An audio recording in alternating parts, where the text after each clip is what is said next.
We have our three panelists. We have a bio that we've handed out for you. They are so incredibly prolific, have done so many wonderful, wonderful things. It's such a blessing to have them here. I literally could stand here for 30 minutes, right, doing the intro about who they are. So we typed up their bios for you to look at. I'm going to just briefly let you know. We have Rashay Richardson, Oliga LeBennett, and Carol Boyce Davies, who are all professors here in Africana Studies. I also just want to tell you very briefly about the format that we're going to do. They will each make opening statements of about 10 minutes. Then we'll have a few moments where I'll either ask the questions or they can engage with each other about something that they said. And then we're going to open it up for questions. I'm Professor Nola It's starting my second year here now. So with that said, I think we're going to get started. And Rashay, we're going to go in the order. The panelists are going to go in the order of which we see. So introductory remarks. Good afternoon. It's wonderful to see all of you this afternoon, and I am just delighted to have an opportunity to think and reflect with you today about a very important and influential case in our culture. In the wake of the stalking and tragic shooting death of the 17-year-old teen Travon Martin in Sanford, Florida on February 26, 2012, widespread public outcry at the national level unfolded over the failure of police to arrest his assailant, George Zimmerman, a man who was eventually revealed by the media to be of both white and Latino ancestry. This tragic incident catalyzed demonstrations, vigils, and public dialogues across the nation and was widely discussed in the media in context from television to the internet. The summer 2013 trial of George Zimmerman threw into relief the problematic script of Travon Martin as a non-being and holds important implications for the multiplicity of race, sex, and gendered subject positions in the U.S., and particularly for Black masculinity and femininity. The defense team's strategies seemed to pathologize, disembody, and desubjectify Travon throughout the Zimmerman trial, State of Florida versus George Zimmerman, with Deborah Nelson as the presiding judge. The trial denied Travon a sense of selfhood and unsettled and confused the very meaning of self-defense, in the sense that the controversial legalized precept in Florida of stand your ground and principles of self-defense implicitly seemed to be wholly divorced from Travon as entitlements and prerogatives, yet were ascribed to Zimmerman. Travon's actions, whatever they may have been, in the case that he had felt threatened after being accosted by Zimmerman and had made a preemptive effort to subdue his perceived attacker, an adult man and total stranger, did not seem to be legible, classifiable, or admissible as a form of self-defense or within the definition of stand your ground. At bottom, in compromising the very notions of his personhood and humanity, the case frustrated notions of being and what it means to be a self, obscuring the reality that Travon was a self. In this sense, it constituted Travon, prior to his death, as a non-being, beckoning an existentialist framing that seems equally relevant for thinking its complicated racial politics. It recalls Ellison's model of invisibility, and even more specifically, invites us to recollect the famous opening scene of Invisible Man Under the Streetlight, involving the nameless protagonist, who is willfully unseen by the white man who bumps into him. Nothingness seems to be the ascribed lot of a Black masculine within this case's formulation. If the trial rendered Travon as invisible, at these levels, it was also steeped in a narrative of his hyper-embodiment that accorded with essentialist scripts that relate the Black masculine body to athleticism, brutality, violence, and hypersexuality, and that have remained embedded in the American consciousness since antebellum slavery. The defense reduced this case to the issue of self-defense based on the tacit presumption that only Zimmerman had the right to it that night, and that Travon had no rights at all. Concomitantly, it made the principle of self-defense reducible to possessing and firing a weapon. The legitimacy of hand-to-hand combat, to the extent that it may have occurred, did not seem to be a factor in defining this prerogative, but simply situates Travon as an aggressor who had threatened and assaulted Zimmerman, i.e., you're going to die tonight. For many, the defense's logic seemed absolutely absurd considering Zimmerman's stalking of Travon. initiation of the encounter with him in the first place, and flagrant defiance of the 911 police dispatcher's orders not to follow the teen. If nothing else, the case seemed to be about race and racial profiling, regardless of how vehemently the defense team, the defense attorneys Mark O'Mara and Don West, denied racist relevance. To be sure, blackness was the main factor that preconditioned and preordained the denial of Travon as a subject in this case, and that precluded a narrative of selfhood in relation to him. More to the point, it was the primary factor that led Zimmerman to profile him, to stalk him, and in all likelihood, even to kill him. The defense attempted to rationalize and defend Zimmerman's actions by disclosing information in the media about Travon's Twitter and Facebook social networking accounts in an effort to portray him as a teen who used drugs such as marijuana, who was obsessed with fighting, who had tattoos and wore the kinds of gold tooth fronts popular with gangster rappers, who had stolen jewelry, and who was fascinated with guns. Such efforts to pathologize him attempted to counter, undermine, and invalidate the salient photographic images of Travon circulating in the media that depicted him as a friendly, athletic boy who had engaged in activities such as football, skiing, and horseback riding, and who loved children. Moreover, the negative publicity attempted to vindicate his assailant by attempting to unsettle scripts portraying Travon as an innocent teen who had been racially profiled, stalked, and accosted by Zimmerman while walking back from 7-Eleven on the rainy Sunday evening to the apartment of his father's fiancée at the retreat at Twin Lakes after purchasing Skittles and iced tea. Such narratives accorded with portrayals of black masculinity as pathological and criminal. It is quite significant that a major weapon in the effort of Zimmerman's defense to attempt to portray Travon as a violent teen has been subpoenaing his Twitter account as evidence, an account that had been deleted after his tragic death. While Travon's social networking accounts were ruled to be inadmissible as evidence within the trial proceedings, it is sobering that their content was insistently interpreted literally in the defense's effort to malign him in the media and seemed to emerge as a subtext nevertheless. The surveillance of information from Travon's Facebook and Twitter social networking accounts, along with his cell phone text messages, was pivotal in the effort to pathologize him and to vindicate Zimmerman in the court of public opinion, and to some extent inflected the court proceedings during Zimmerman's trial for the murder. The extent to which Travon's posts may have been performative, imaginative, and illusory and grounded in aspects of black vernacularity was not at all a consideration as they were publicly disclosed and disseminated. The internet, from the circulation of news stories about the case on Facebook to the Justice for Travon Martin petition at change.org that reached 2.2 million signatures and numerous blog commentaries, was playing the most influential role in enlightening the public about the Travon Martin case. While 1,000 people were signing the change.org petition on average per minute, the momentum of the petition measurably slowed precisely when reactionaries attempted to portray Travon as a thug who had initiated the attack on Zimmerman, to the point of even falsely identifying a photo of a tattooed black male youth wearing gold tooth fronts on Twitter as Travon's. Even as social media from Facebook to Twitter was a primary instrument in building literacies about this case, it has also played a decisive role in the effort to criminalize Travon, which contradicts the ideals associated with these media that heralded their potential to unsettle conventional race and gender inscriptions on the body, and also raises important issues related to First Amendment rights and privacy. Yet, perhaps more profoundly than any other measure in our time, the Travon Martin case has underscored the continuing legibility of racial inscriptions on the black body in the U.S. In other words, the case underscores that the U.S. is by no means a post-racial society. It suggests that the very notion is a fantasy and an illusion.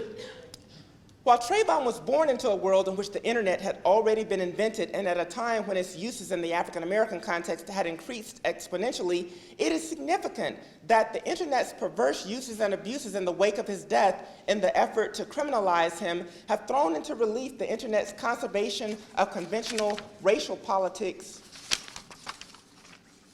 and hierarchies. Indeed, this tragedy revealed and dramatized the internet's status as one of the most publicly accessible forums for race baiting and disseminating notions of anti-blackness. Notably, Zimmerman's younger brother, Robert Zimmerman Jr., used his Twitter account in an effort to criminalize Travon in the weeks before the trial when he juxtaposed a photograph of Travon flipping a middle finger with an image of DeMarquise Elkins, a black teen in Georgia accused of shooting a toddler to death in the attempted robbery of the baby's mother on their morning walk. The caption reads, "A picture speaks 1,000 words." Eerily, the voyeuristic effort to excavate and expose internet archives related to Travon in the wake of his death mirrored, extended, and paralleled Zimmerman's stalking and racial profiling of the teen on the fateful night of his death. It is noteworthy, too, why use that passive voice there, on the fateful night he shot him? It is noteworthy, too, that the phone records of Travon's friend, the African-American teen Rachel Gentile, the last person who talked to him on the phone, were similarly probed during the trial proceedings in the attempt to discredit Travon and label him as the aggressor with Zimmerman. In the process, she was pathologized on the basis of factors such as race, gender, class, and nationality. It is also significant that after her testimony at the trial, the internet emerged as a salient medium in disseminating the reductive and unfair scripts that portrayed her as inarticulate and uneducated, and that linked her to the angry black woman stereotype for her assertive and witty responses when being cross-examined by the defense attorney John West while she gave her testimony and served as a witness for the prosecution team by Bernie Della Rianda. This case has garnered widespread concern because it threatens to set a problematic precedent in authorizing and legally sanctioning vigilante strategies of policing, controlling, and annihilating the black body. It is unsettling because it threatens to recast and revive the anachronistic social customs that harken back to the antebellum era, when black people needed passes to travel on the streets, even when freedom was a volatile status and when slave codes regulated every aspect of behavior and public comportment, only to be replaced by black codes in the late 19th century and eventually by Jim Crow laws that remained solidly entrenched at least until Brown v. Board in 1954. This is the kind of case that makes people feel as if we are moving back in time, not forward. When we consider the state-sanctioned police violence against Amadou Diallo, Sean Bell, and Oscar Grant, and most recently, Jonathan A. Farrell in Charlotte, the authorization of regular citizens like Zimmerman to enact vigilante violence on the black body, as demonstrated in the cases of Trayvon Martin, Jordan Davis, and Darius Simmons, further sanctions and rationalizes violence against the black body and attests to the precariousness and expendability of black life. At the same time, it reinforces behavior that threatens Americans in general, along with democracy itself. At the trial, it was sobering that both the defense team and prosecution seemed invested in repressing and denying the relevance of race to the trial, along with the role that it played in Trayvon's murder. While these arguments likely reflected the impact of the ideology of color blindness on the legal system in the U.S. during the post-civil rights era, they must also be recognized as an outgrowth of the rhetoric of the post-racial and post-blackness in the new millennium. It is sad and shameful that this new century has looked and felt too much like the past one in terms of the politics of the color line. Thank you.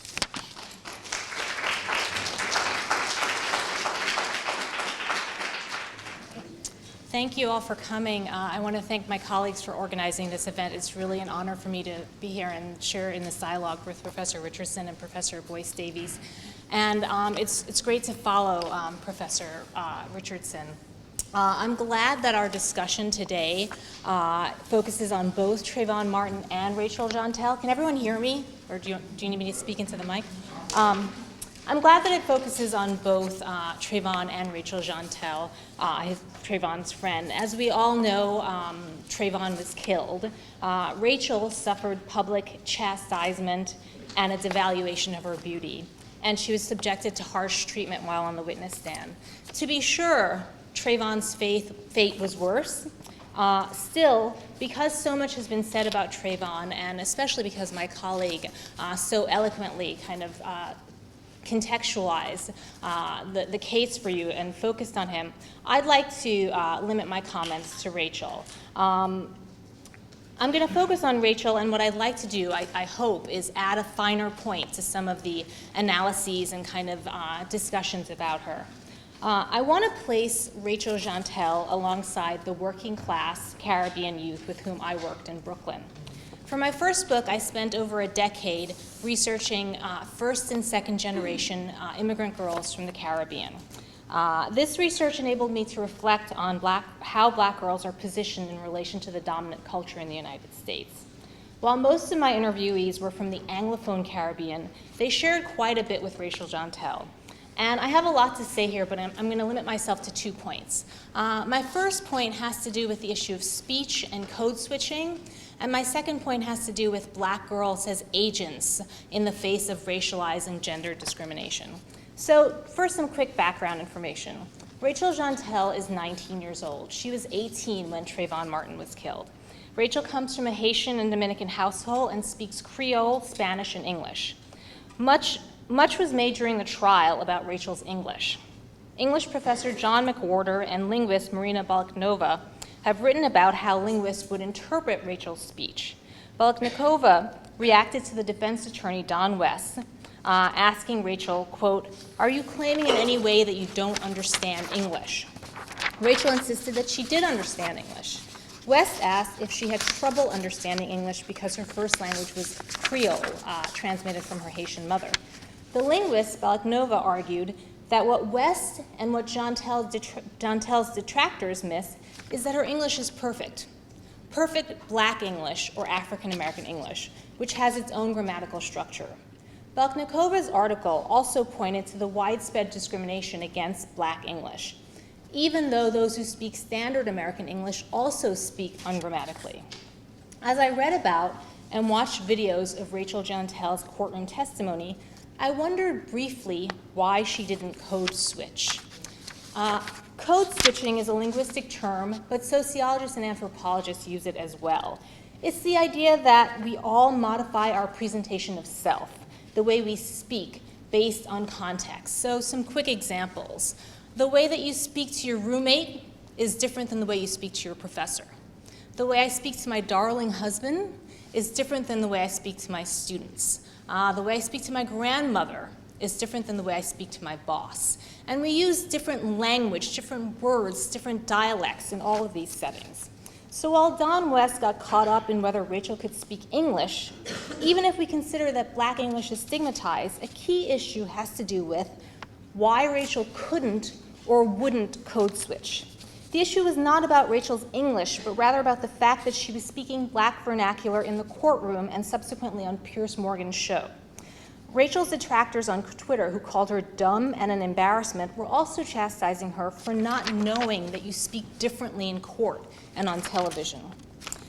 I'm not the only one who's made this observation about code switching. Sociologist Ray Rashan suggested that Rachel, quote, lacked the ability to code switch.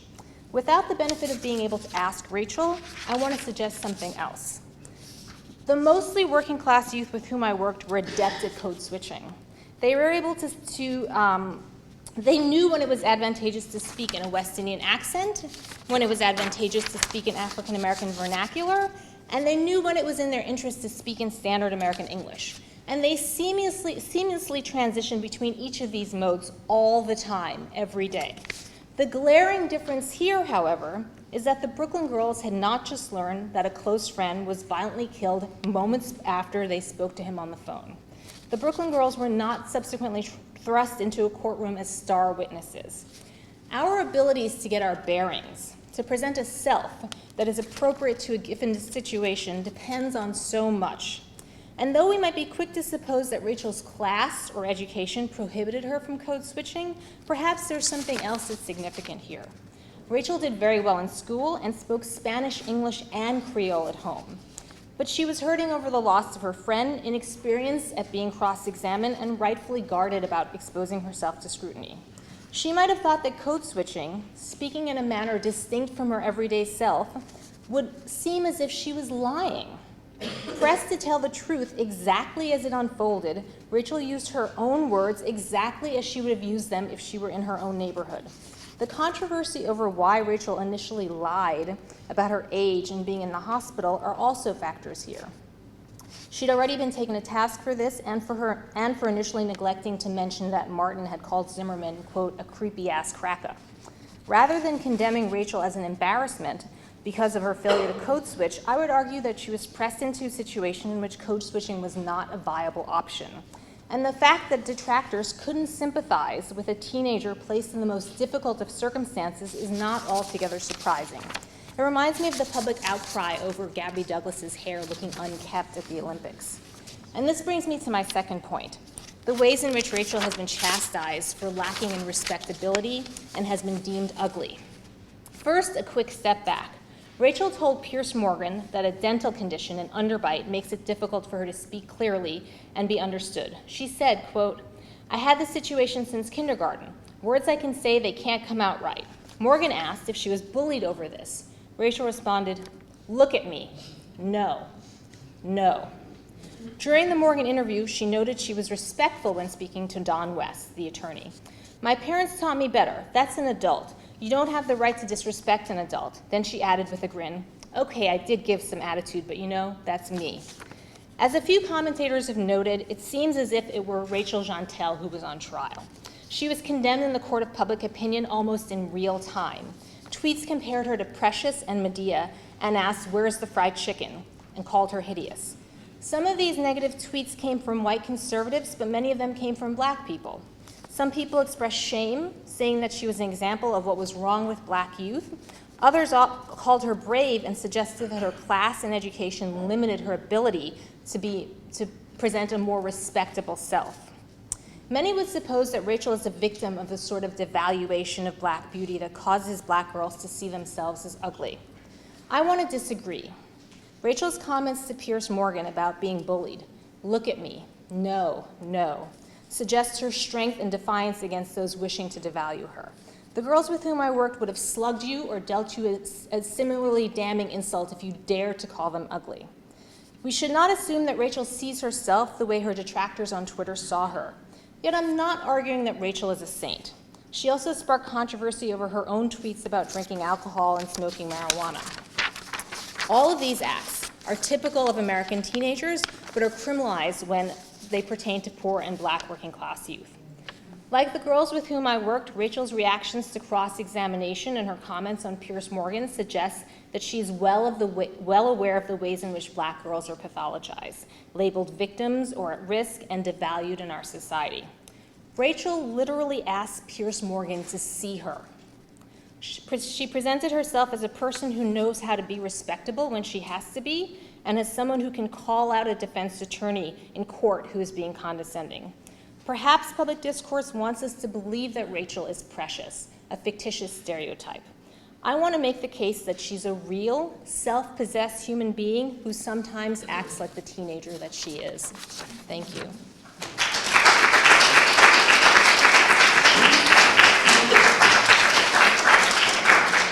Again, it's a joy being here to be with my colleagues as we pursue this, and I love everything I've heard so far. And thank you for coming out this afternoon to engage with us in this question. So my piece is called Domestic Terrorism and Hearing Black Women's Voices. On Sunday, September 15th at 10:22 a.m., 50 years ago, within weeks of the march in Washington recently celebrated, 4 little girls were killed, the victims of a bomb planted by the Ku Klux Klan. 11-year-old Denise McNair, 14-year-old Carol Robertson, Cynthia Wesley, and Addie Mae Collins, who had attended Sunday school. This event, which was recognized this past Sunday with commemorations which honored the memories of these girls and now their killings, became iconic and is looked back on with appropriate sadness, but also a recognition of the domestic terrorism perpetrated on black youth throughout history. I listened on Monday to Angela Davis, who in a talk on Sunday night, and if you can find it on Democracy Now!, please do. It's an amazing discussion. But it was carried on Democracy Now! The next day, which described this ongoing terrorism which the state rarely punishes, and I'm using the state in the broad sense, the US state, but which is alive in the killing of Trayvon Martin. But more importantly, one of the little girls who survived remains damaged and uncompensated by the same state in the person of Sarah Collins Rudolph, blind in one eye, working as a maid in Birmingham, still with carrying the marks of mental and physical damage. Each generation, unfortunately, still has its iconic example. Such an example for this generation is Travon, who, though described by Rachel Jeantel, who was similarly profiled as a little lazy, nonetheless was rapidly ushered into permanent memory by the bullet of a similar domestic terrorist. still walking around armed and bothering people, breaking the law all the time without punishment. I was surprised he got stopped with a gun, and I could not see that happening to a black man. And no ticket, nothing. He walked away from that. He got one recently, but he was involved in another altercation, beating up his wife and similar damage, and he's still walking around like nothing happened. So this is, an interesting, to me, aside in terms of this person being able to walk around with that past. So he's still walking around armed and bothering people, breaking the law all the time without punishment, and confirming that the past is still present. So I want to make a few points in the time that I have. One, about domestic terrorism and the U.S. South. In the piece I wrote in the South Florida Times, I reminded that Sanford, Florida is a small southern city with a great deal of southern racism. This is the town, if you saw the film 42 with Jackie Robinson, where he had to escape an impending lynching, another form of domestic terrorism. Having traveled through various parts of Florida when I was on the Commissioner of Education's task force for the teaching of African American experience, I was able to see some of the Florida cities from the inside. Like Mississippi or Alabama, Florida is also deep south in similar ways as it relates to racial structures and history. The destruction of Rosewood happened in Central Florida in 1923, documented by Zoriel Hurston subsequently. No, Florida is definitely not the worst state, nor is it all South Beach, Disney, or Daytona, Palm Beach, and Spring Break. It is instead the final point in the U.S. where a range of extreme U.S. practices operate without close scrutiny until something major happens. The second point, race and the criminalization of Travon. I taught a class last semester on Michelle Alexander's book, The New Jim Crow, so the discourses of the criminalization of black male youth remained in my framework. Not only was Travon murdered by Zimmerman, he was also criminalized in his death in 2013, this year by an unfair trial. Keep in mind that Florida still has the highest rates of disenfranchisement of voters, including those who have already served time if incarcerated. Remember the election which produced George Bush, the second? In which many black people were listed as ineligible to vote erroneously by saying that they had been incarcerated before. Indeed, the ACLU had a campaign to repair this, from which Obama benefited. Specifically in this case, though the defense attorneys even brought in a piece of concrete to the courthouse where no such thing has happened, indicating that Travon was armed with the sidewalk, the prosecution never responded. Race was excised officially from the trial, while it remained visible throughout, as is usually the case. 3, the prosecution never humanized Travon, leading many to assume that they threw the case. Numerous opportunities were missed from calling witnesses who knew him to match the long list of pro-Zimmerman witnesses, having his very capable mother humanize him as a victim, while the defense pushed the narrative of her son's culpability in his own death. Some of the police who did not charge George seemed also to not be good defense witnesses. Rachel Jantel, the last person who talked to Travon, was demonized and stupidized. I made up a word. We saw it unfold, and among ourselves felt it did not look good. To the prosecution, people were calling each other saying, this is not looking good, but still had some abstract faith in the system, which was of course totally dashed. There's a long list of mistakes that black lawyers in a Florida forum that we organized the week after this depressing verdict was released have identified. 4, the stereotyping of Rachel Jantel. Did such a marvelous job. I don't think I need to do that. But basically, I want to just say that race, gender, class, ethnicity, and disability came together to position her negatively. One lawyer friend of mine described ways in which she was not presented in court appropriately nor prepared by the defense, and I think Laura already made this point repeatedly. This is clearly true. But another said had she been wearing a black suit, pearl, she would have still been positioned as not speaking because of the way that black women's words are positioned in places of power. Positioned in places of power. The academy right here, the court, the Congress, the media. I've written about this in my own work. Black women have written about this from the start of black feminist work, and it is still a shock when one sees it in practice or experiences it. Black women's words are consigned to the unheard, the problematic, i.e., a man can say the worst thing or for the biggest challenge to another man, but it is seen as a kind of male dueling. With women's speech, it is automatically positioned as disrespect, fussing, quarreling, and so on. I've taken to writing whatever I want to say, knowing it's going to be misunderstood anyway. So enter Rachel Jantel, as I say in the other piece I wrote. 5, black women scholars have been for a long time writing about the inability to hear black women's speech. Indeed, all the black women writers who are now published from the basic history, begin from the basic history that black women's speech has been silenced in dominant discourses. And we can go from bell hooks talking back to Gertrude Spiglack and Subaltern Women Speak. And I mentioned a piece I wrote on hearing black women's voices. But I was telling my class today as well that up until the 19th Amendment, women were not really allowed to testify in court, and black people, of course, couldn't if testifying against a white person. When black people did speak, black women did speak, their words were consigned to fussing, nonsense, ignorance. But as we are insisting the past remains present, black women writers and scholars have battled and continue to battle these perceptions for years. And though there are avenues from which we get our voices heard, sometimes with difficulty, we still have more assurance now, having battled the obvious positioning that occurs. So 6, Rachel Gentile, in her own words, has been fully stereotyped, positioned in ways that black women have historically been placed. In other words, she walked into an already constructed set of understandings in which the black and poor woman is seen, constructed as ugly and illiterate, a problem from the start. She explained in her interview with Pierce Morgan that she had had many months of encounters with defense attorney John West, and that it was only her home training of not speaking back to adults that stopped her from saying what she really felt about him. We do not get a sense that the prosecution spent an equal amount of time, which makes her words come out wrong. She says in her clarification that she has a bone disability. In other words, the prosecution seems to not have the equal time that the defense did with her. A physical disability then is taken to mean stupidity in the fullest historical sense in which disabilities have been treated. There are words I can say, others no. Importantly, she proceeded to fill in some necessary knowledge gaps as far as Travon Martin is concerned. He was a calm, chill-loving person who loved his family, especially his mother, she said.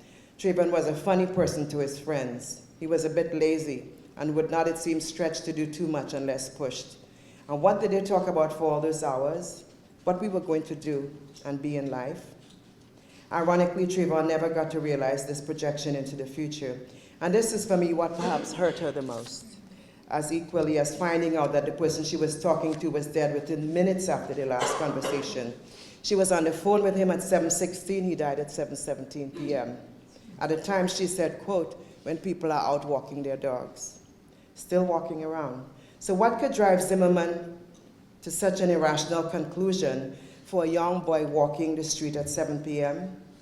The racial profiling response from numerous communities speaks volumes here, as does her sense that Zimmerman thought he was, quote, finally going to get one.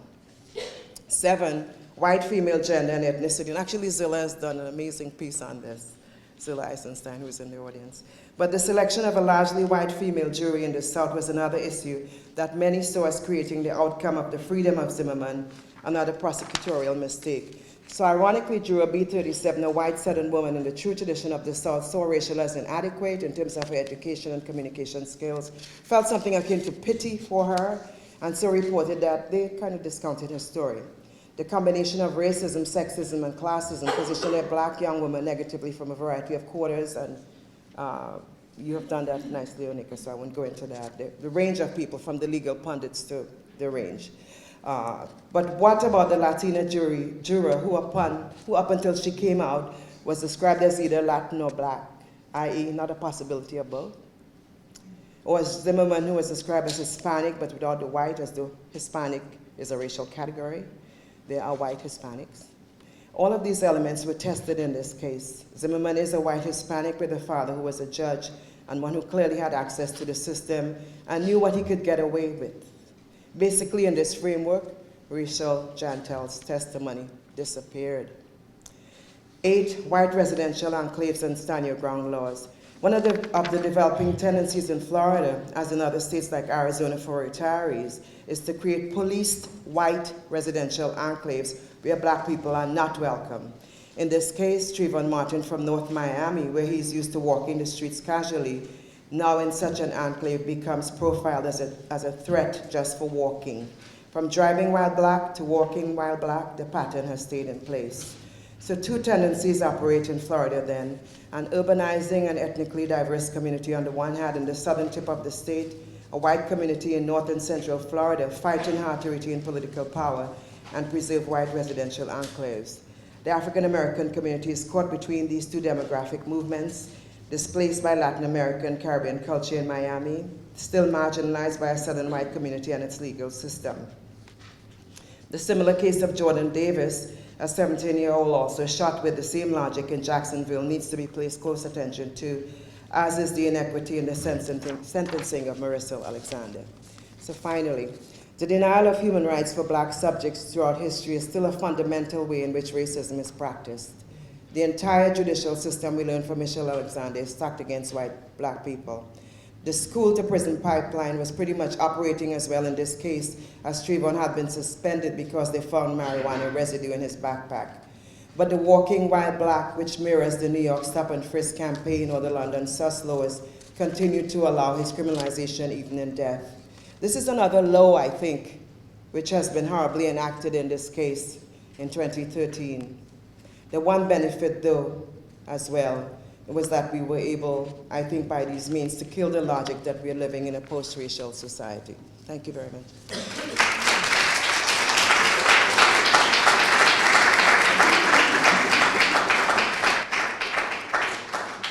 Well, I just have one really quick question before we open it up. One of the things that struck me about all three presentations is this sense of almost invisibility. Aspects of black culture, if it is diasporic black culture or gendered black culture or in the home, that is not easily available or accessible outside of black communities or black homes. Right? And so I'm wondering, given the segregation levels, given the reality of how difficult it is for groups to actually have a humanizing interaction with not just the others, right, but with people who are not very much like them, what do y'all imagine would need to happen to keep this kind of invisibility from leading to what we saw happen in this case? Does that make sense? It's just really, whatever. Go ahead. I mean, the first thing that kind of comes to my mind is that when, kind of thinking about what I said, when black vernacular is brought into the mainstream, and it often is, it can become part of our standard American discourse. So dis is in the library, everybody knows what that means. But all too often, especially when it pertains to black women, the ways in which black speech, black dance, black culture gets incorporated is in an equally objectifying or pathologizing way. So I'm thinking about Miley Cyrus twerking. Now everybody knows what twerking is, but if you think about that performance and the ways in which the black body, going back to Richet's points, were objectified, deemed, vulgar, unfortunately that's the way in which blackness gets incorporated all too often. So what would have to happen? Not that. I know. Right. And in my sense, yeah, it would be, it's a bigger issue because it's a challenge to the sort of ongoing racial structure that exists. So I think what you're saying in terms of the separations have to do with all of that, including the academy, where courses in Africana studies and so on still end up being marginalized or barely part of the larger academic enterprise. So at every level, we're still operating within a structuring that is racially based, and I think the large question is still how to battle that. I think that is from Du Bois, I'm glad you ended with the color line, to now, it's an ongoing issue that black political activists, thinkers, and so on are still working on. Black president notwithstanding, he himself came out and said, it's not just my son who could have been me. I went through that. Yeah. So essentially the positioning of race, unfortunately, I think that's the most disappointing thing, that the positioning of race and racism still remained when we had so much hope that we had moved to a different level, and it was like dragged back each time to a really horrible, messy way in which that still operates. And my point about the young lady who is blind in her eye, one eye, and a maid in Birmingham is really critical. She never got compensated. So what does that say about how we address these ongoing, traumatic situations and events? I mean, the past is still present, and that's what I was trying to argue in my piece. Right. And I would add that the sociologist Orlando Patterson, in a book that he published a few years ago, commented that African Americans remain the least assimilated group in the United States. I don't necessarily think that the answer is assimilation in the sense that an American ideology promotes of simply absorbing cultures and creating this monolithic society that operates on a premise of being deracialized and homogenized.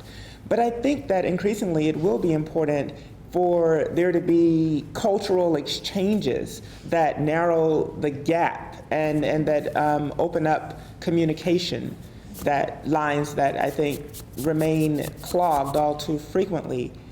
I was really disappointed that there were so many failures, even in the court proceedings, to truly hear and understand Rachel Gentile. I had no problems hearing and understanding her and what she was saying.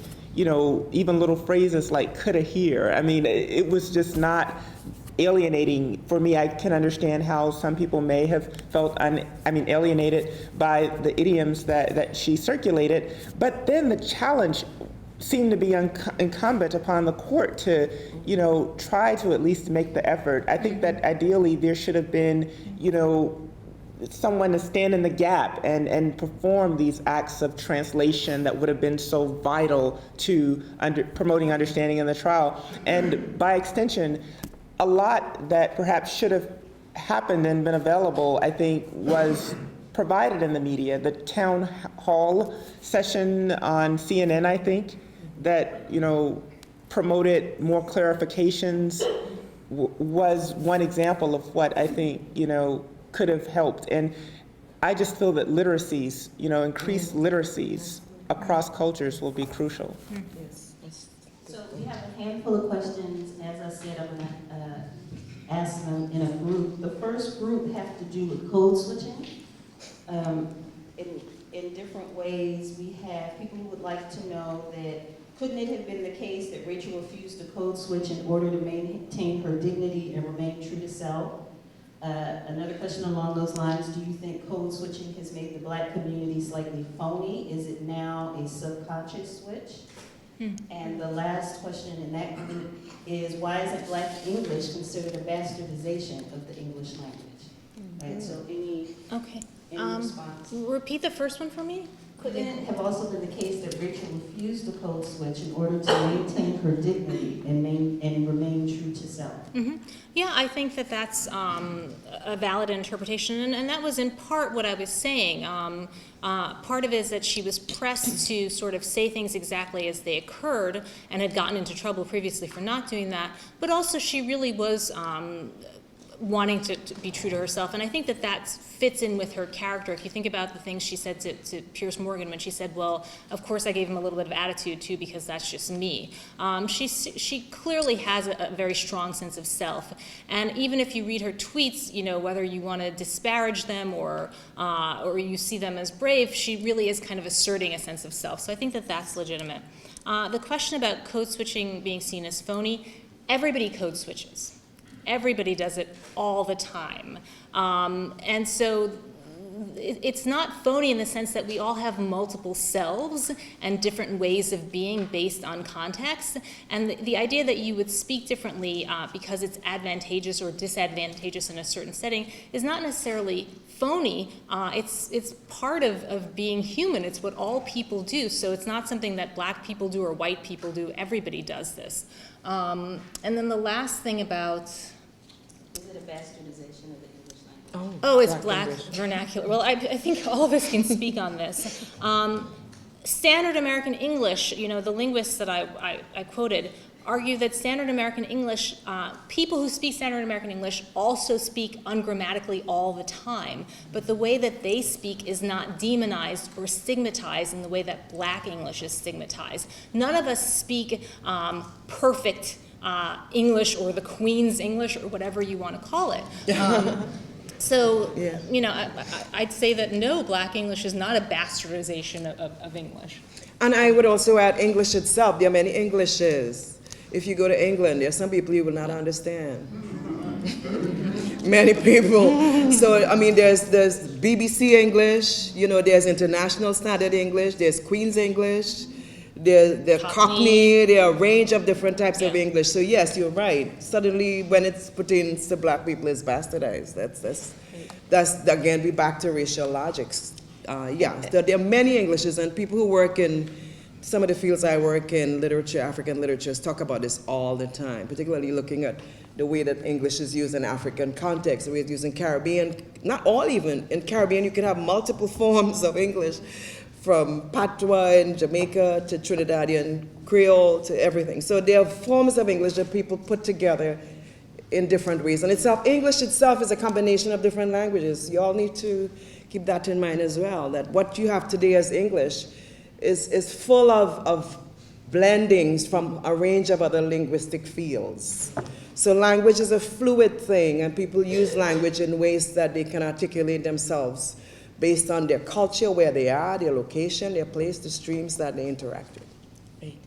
Mm-hmm. And I think it's so arrogant in a way on the part of the U.S. mainstream to presume that every person should present themselves in a way that's scrutable, you know, for the mainstream, like this kind of normative sense of what it means to be American, without raising questions and critiquing even something like the American educational system and the actual system that is producing the youth who are the object of the critiques, specifically youth such as Rachel Gentile and Travon Martin. It seems hypocritical, even at a certain level, to critique Rachel's speech without raising questions about the educational system that has produced certain youth who, regardless of, you know, certain exposure to the English language, remain somewhat, you know, alienated. So we have two more questions that are more specific to George Zimmerman. One asks, what if George Zimmerman was black? Or what if Travon was Tiffany Martin? What I mean is, I would like the panel to tackle the intersection of race and gender in this respect. The other question is, did any of you consider the fact that Zimmerman could have been innocent? What was the last word you said? Innocent. Well, he actually killed a person, which is self. No. It's amazing. No, I'm Sorry. He actually killed a kid. When I saw I don't know if any of you saw the mistake. Somebody dropped a real picture of Travon Martin dead. And when I saw it, that's when it broke my heart. It was a kid lying on the ground. Have you all ever seen the photograph? Yes. It was a kid with little ashy legs and his sneakers. I was like, oh my God. This is the person the prosecution tried to create into a monster. And that, I mean, it makes me tear up when I saw him lying there and wondered what his family, oh God. I mean, so I wouldn't even entertain any thought that this man was not, he's a killer. He's walking around beating up his wife and you all are still asking that? That is inexcusable. I never considered the fact ever, I would never, because he's an admitted murderer. And whether, you know, he planned it before or what after he killed somebody. I wonder if the question also, I mean, if you're talking about the standard, if you're saying innocent or talking about the standard ground law, if you're saying, well, we have to call him not guilty because of that law, that's one thing, but considering the possibility that he's innocent, I think Carol's, you know, being pretty clear here. He admitted to shooting Travon. People heard the gunshot. He had a gun. It was his gun. He said he pulled the trigger. So did I think of him as innocent? No. Did I think that perhaps this crazy law might somehow make him constructed as not guilty? Yeah, that occurred to me, and I was not surprised that he was found not guilty. I was not at all surprised. I have a colleague, Rebecca Wanzo, who's written a very important book entitled "The Suffering Will Not Be Televised," in which she discusses this tendency in the media to publicize stories of victimization related to young, attractive white women, but the resistance to similar narratives about young black women. So say if a young black woman ends up missing, then it's far less likely that the story will be reported or circulated or given currency in the media. You know, examples from recent years would be Lacey Peterson or Natalie Holloway. But, you know, where was that similar coverage for Felicia Barnes, the young girl who disappeared in Baltimore? So these double standards that shape the media's approaches to different groups somehow have to be dealt with. I think that a media persona like Nancy Grace delivered very consistent coverage about the Travon Martin case, even though in some ways she's kind of reinforced that tendency to focus primarily on certain stories. But the insertion of Shelley Zimmerman into the narrative last week so saliently, you know, when Zimmerman went to her father's house, was a signal moment for me. I think that in the best of worlds, for instance, people who care about domestic violence would have related this case to the discourses of domestic violence even at the height of the trial. I mean, the relevance was very obvious to me and to a lot of other people who think in terms of intersectionalities related to race, gender, class, and sexuality. With the accusations from Zimmerman's niece that he sexually abused her for years, for instance, there was profound salience for the discourses of gender violence and domestic violence within the case at that point. Or we can think, for instance, about the issues related to child protection that, you know, should have been raised with Zimmerman's stalking of Travon, the status of Travon as a minor. And so we always have to ask that question, well, why now is, you know, the connection to domestic violence becoming so much more obvious? But the point is that it should have been obvious all along. And I would say that in terms of this issue of the question of Zimmerman's innocence, of course, it's very crucial to be fair-minded in thinking about, you know, a variety of legal cases and concerns. People are innocent until they're proven guilty. But I deeply resented the accusations even that no one would have ever cared about this case had people like Al Sharpton or Attorney Crump not brought it to people's attention and attempted to make it one about race. I think that that's too much of an oversimplification of the African American and African diasporan population, and that the accusation is extremely unfair. What I would question in terms of narratives of Zimmerman's innocence has to do with why there are so many people, primarily, you know, among political reactionaries, who resist empathizing with the tragic death of a young black male. Why is it so easy for them to align themselves with and find a certain kind of kinship with Zimmerman, and on the other hand, to criminalize Travon?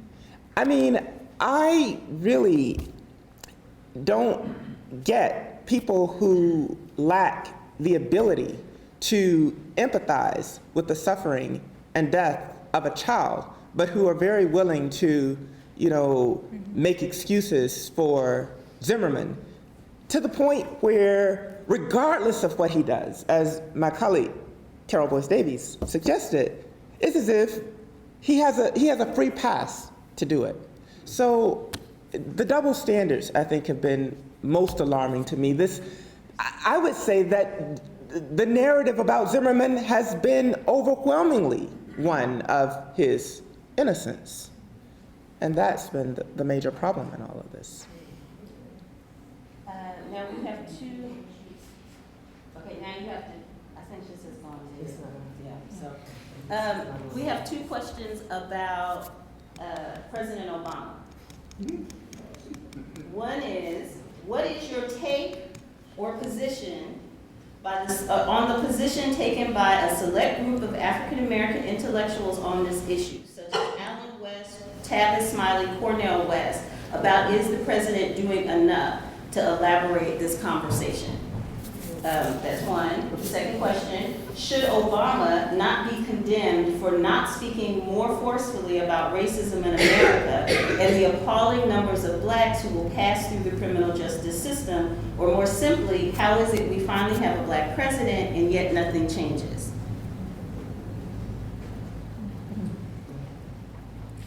Who wants to go first? Well, it's a very interesting and timely question, to be sure. And I value a public sphere in which dissent is accepted and permissible, because I think that that approach, that climate will represent the healthiest and most democratic kind of public sphere. So I certainly don't feel that because, say, President Obama is African American, he should be immune to criticism. And so I think it's reasonable, actually, in certain ways that certain questions have been leveraged at him related to the status of the black population and general population in the US on the one hand, and then related to issues such as Travon Martin more specifically.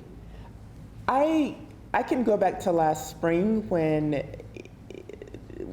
there was the uncertainty prior to George Zimmerman's arrest.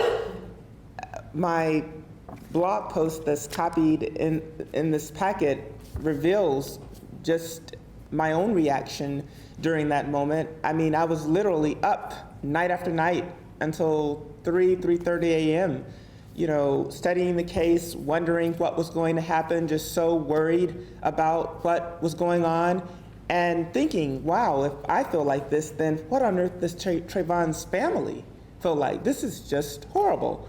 And in the midst of all of that, a movement began to coalesce on Sanford, Florida.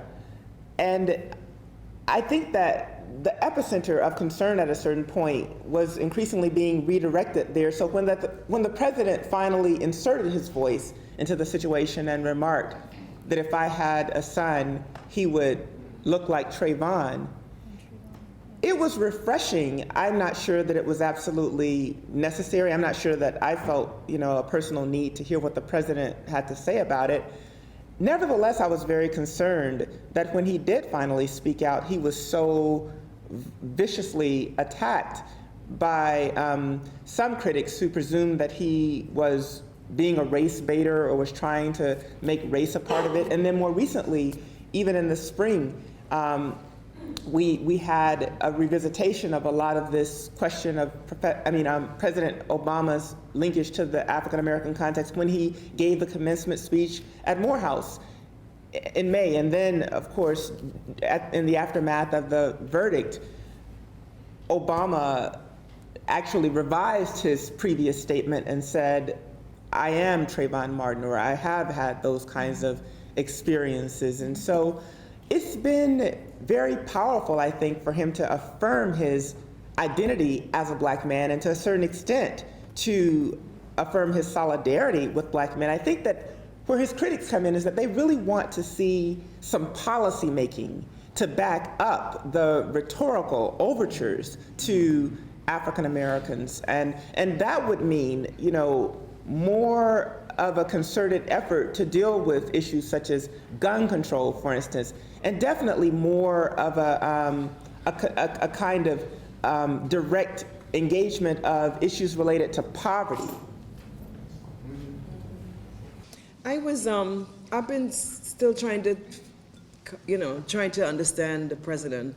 At first, I saw him, and I still do in a certain way, as a kind of, because I'm from the Caribbean and I've seen neo-colonial leaders, he strikes me as operating pretty much as a neo-colonial leader. What I mean by that is the neo-colonial leader who comes in pretty much does what was being done before, he just continues it in a different way. And it seems to me this is what's going on, but we don't have a way to speak about it, nor do we have the language.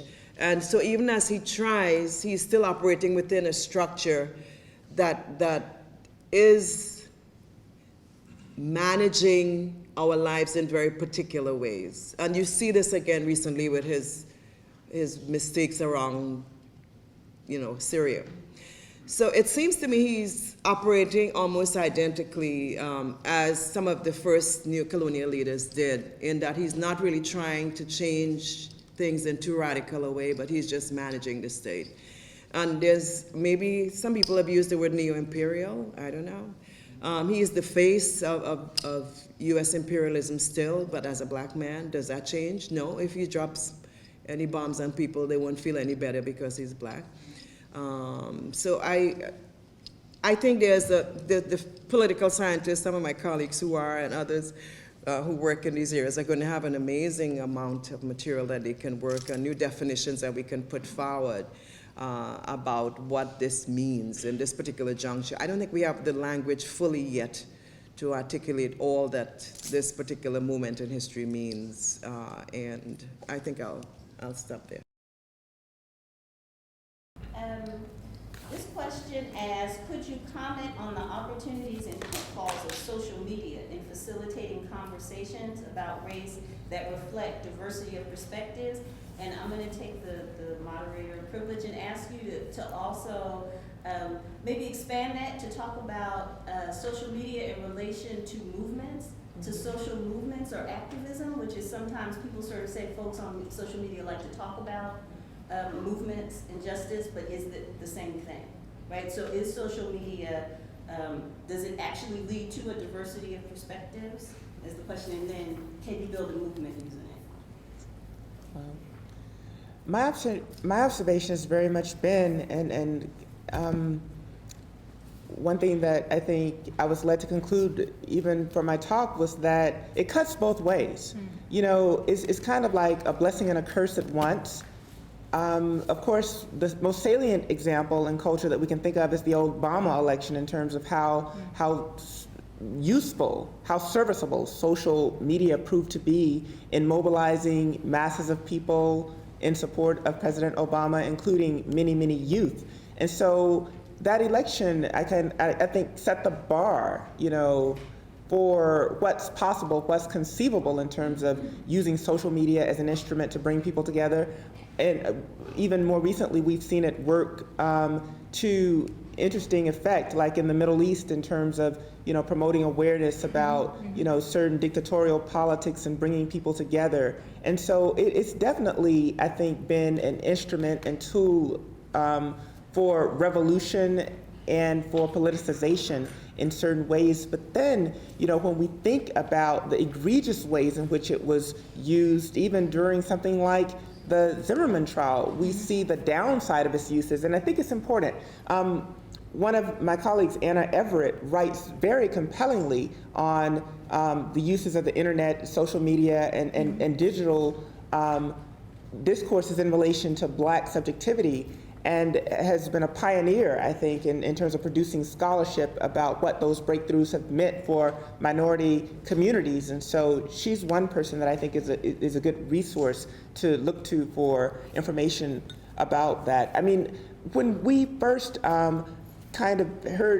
began to hear theories of the internet, they were overwhelmingly positive, even idealistic. There's this idea that, if you're in a virtual space, then you're removed from the body, removed from the significations of race, of gender, of class, of sexuality. And so it was promoted initially as that kind of medium that would be one to bring people together and to help them to bridge, from their differences. And because it was global, the ideal was that it was a unifier.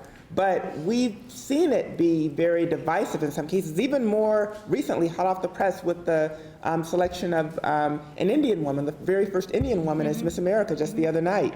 We had this eruption of all of this negative feedback and reaction on sites such as Twitter, with accusations of terrorism to this young woman. And I think it's incredibly, it's just so disheartening that there are people who continue to be invested in xenophobia, in this purist and exclusionary narrative of what it means to be American, even as on the other hand, they promote this ideology of the post-racial. I really loved what you said about the internet in your presentation, and it sort of reminded me of a moment that I recounted in my first book when the teens I was working with in Brooklyn, one of them took a picture of a girl at this after-school program, and the girl said, "What are you going to do with that picture?" And he said, "I'm going to put it on the alternet." And she said, "The alternate?" And he said, "The alternate, that's what my grandma calls the internet." And so I used that term, the alternate, to sort of speak about the ways in which black youth use the internet.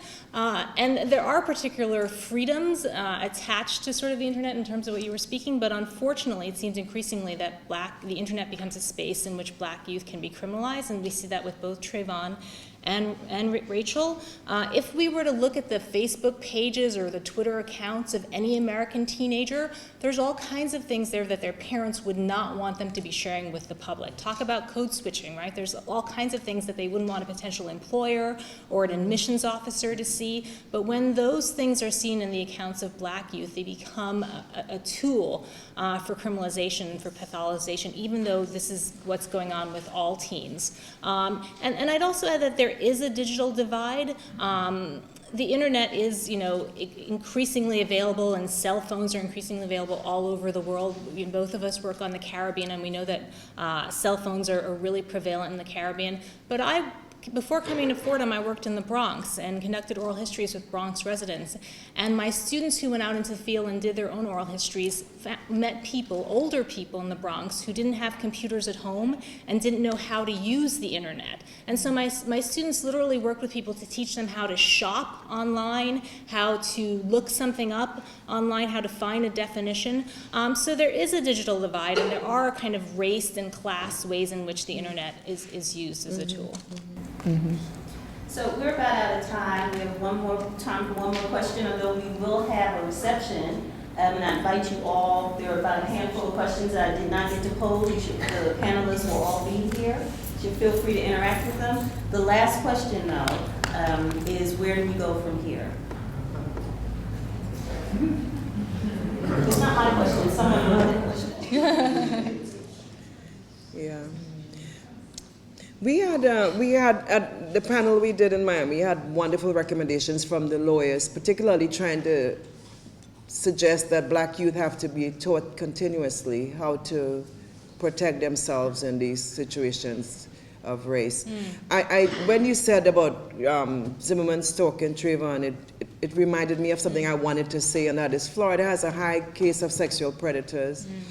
And so it was not unreasonable that he should have been afraid when he saw this grown man sort of following him, because there have been cases where kids have disappeared or moved from one place to the next, once they've been accosted.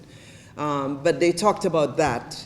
And of course, everybody knows that black people get the lesson, about how to behave when you're approached by a police, but this was not a police person. This was not even that. This was somebody in the neighborhood, a vigilante. So then, what do you do with that? In fact, one of the questions they asked was, what did he do wrong? A lot of little kids were saying, what did Travon do wrong? And you can't find anything that he really did wrong. If he had run, he would have been shot.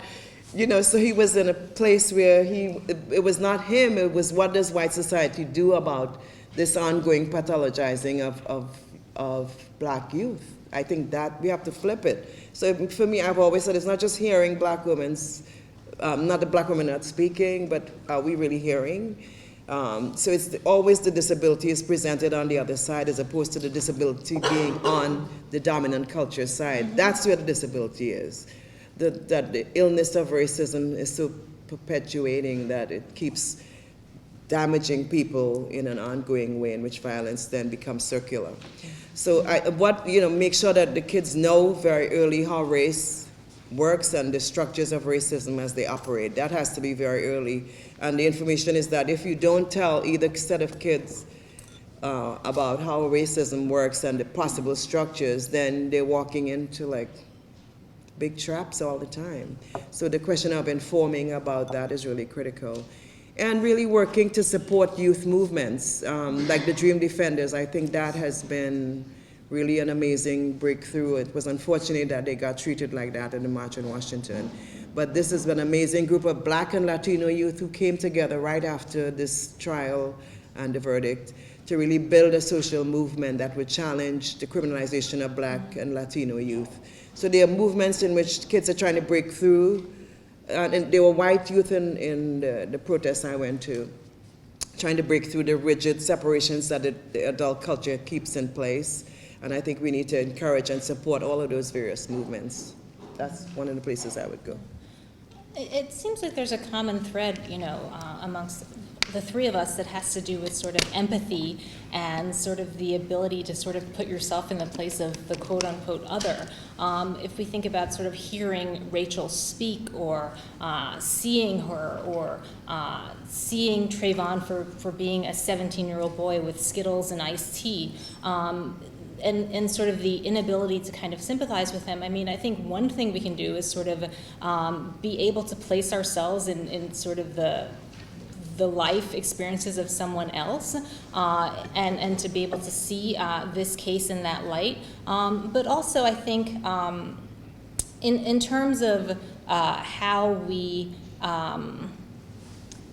think about racial justice in the United States, there are laws that we can do something about. If we think about stand your ground, if we think about stop and frisk, there are these deeply problematic laws, and you were pointing to sort of youth protests. All of us as citizens obviously can do something about those things and can speak out against them. Yes. I definitely feel that this case has been a kind of defining moment, and also especially for a newer generation that may not have been as immersed in the possibilities for racial violence or aware as maybe people who were conditioned in past decades have been. And it's been incredibly mystifying for some, and yet illuminating. It is that kind of case that has really assaulted our consciousness, very profoundly. It's collectively traumatized a large segment of the population, and I think that one challenge is for there to be understanding, across community, across racial lines, to figure out why, the reactions in the national context were so profoundly different in some cases. As some critics remarked, there hasn't really been as much of a dividing line in terms of, say, a racial response to a case since O.J. Simpson, And I think that it actually represents insensitivity in the mainstream not to understand even what some figures represent, so that, I don't know, even in the new millennium, we've seen Mark Furman, who's very likable, as he was interviewed during the last season of the Oprah Winfrey Show. But most recently, Mark O'Mara has been appointed at CNN, and yet and still there's no criticism necessarily of what this figure represents, or this insistence on suggesting that the case wasn't about race, or that Zimmerman was a victim, means for some of us who see the case very differently and who interpret it very differently, and for very good reasons that the defense team remains oblivious to. And so that's just a problem. And I feel as I also really believe that addressing these issues at the level of policy has the potential to make all the difference. And so yes, keep the pressure on stop and frisk and stand your ground, and promote even more literacies about the links between Emmett Till and Trayvon Martin. That continuity makes a big difference in terms of helping people to see that for some in the U.S., the Trayvon Martin case is an extension of a lot of the issues that were encountered during the civil rights era. The Gina 6, I think, in more recent history brought a lot of those issues to light as well. But even more saliently, the Trayvon Martin case has crystallized the continuing problem of racial alienation and exclusion for African Americans in the United States and people of other ethnicities who don't, well, have not been embraced fully by the American ideal.